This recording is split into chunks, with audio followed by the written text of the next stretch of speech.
This video tutorial is about endpoint versus endpoint correlations in QSAR Toolbox. QSAR Toolbox allows also to perform and analyze correlations between endpoints, which can aid many investigations. The aim of this tutorial is to analyze the correlation between in vitro and in vivo skin sensitization data. EC3 data from the in vivo LLNA test and the in vitro keratinocytes test will be used. Thus, we need to select the chemicals that are tested by the in vitro and the in vivo sensitization tests. To find these chemicals, we use the query tool. The initial step is to choose the relevant databases with sensitization data. To do this, we need the endpoint tree. To see the endpoint tree, we need at least one substance to be entered. Let's enter identification number 66251 and open the human health hazards of the endpoint tree. Select the cell corresponding to sensitization and go to the data module. Select all the green-colored databases.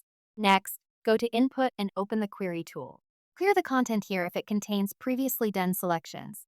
Click any object here, and then click the Clear button, which will be enabled. Now, we navigate to the Data tab where Open Human Health Hazards, and then Sensitization, and find and select EC3 Endpoint. You can use the filter for easier navigation too. The endpoint is selected. Let's move on to the metadata selection. We are going to define two metadata fields: type of method and assay.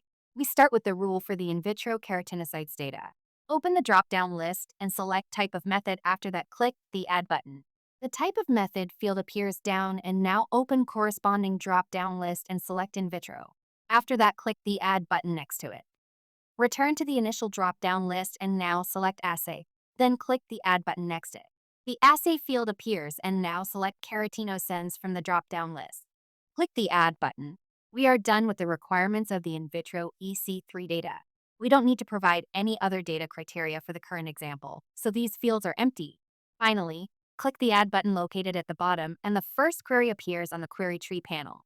Now, let's start with the requirements for the in vivo EC3 data. At first, click the already added query, and we see all the requirements we have just defined. We keep the same metadata fields here, type of method and assay, and we need to replace the contents for them. First, go to the type of method and click the Remove to delete the in vitro. After that, select In Vivo from the drop-down list and click the Add button. Do the same for the field Assay. First, click Remove of the keratinocytes, and then select LLNA from the drop-down list. This is the local lymph node assay. After that, click the Add button. We are done with the requirements for the In Vivo EC3 data. Finally, click the bottom Add button, and the query appears on the query tree panel. The two queries need to be connected. To do this, first right-click on each of the queries, and after that, click the AND button. Next, click the Execute button to search for the chemicals that have simultaneously in vitro keratinocytes and in vivo LLNA data. The chemicals and the data are collected on the data matrix. Now, let's correlate the in vivo and in vitro EC3 data for the collected chemicals. To do this, we need to use the data gap filling methods, read across, or trend analysis. However, we are not going to make a prediction in this case. At first, we need to position to the cell corresponding to the in vivo EC3 in the endpoint tree. After that, we apply read across and select a scale skin sensitization 1, converting the EC3 data in 3 potency categories: strong, weak, and non-sensitizer.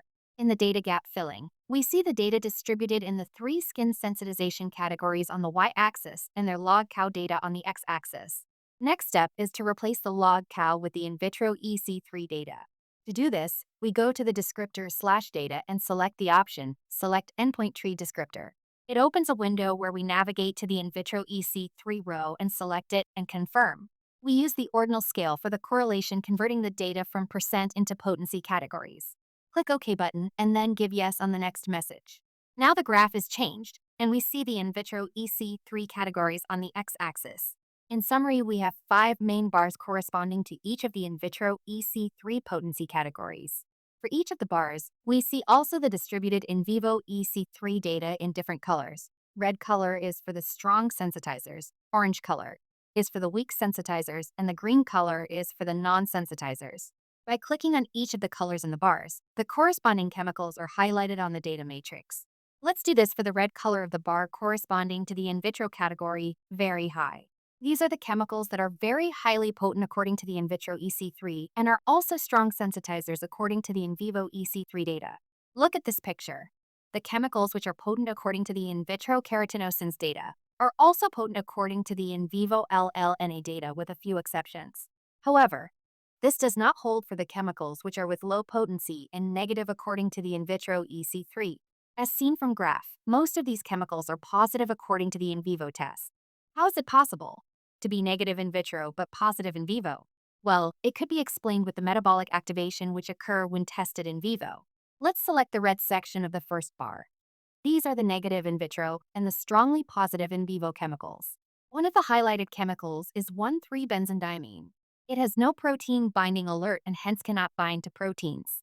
However, as a result of metabolic activation, it may form a quinone that binds to skin proteins, resulting in sensitization as evidenced by its in vivo EC3 data, which corresponds to a strong skin sensitization effect.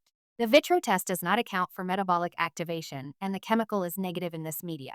Congratulations! You are now familiar with the endpoint versus endpoint functionality of QSAR Toolbox. In a similar way, we can correlate other endpoint data and analyze the results. More examples are coming soon. Stay tuned. Contact QSAR Help Desk for technical questions. If your question concerns policy or regulatory acceptance of Toolbox results within EU regulations of ECHA's competence, please refer to the ECHO website directly.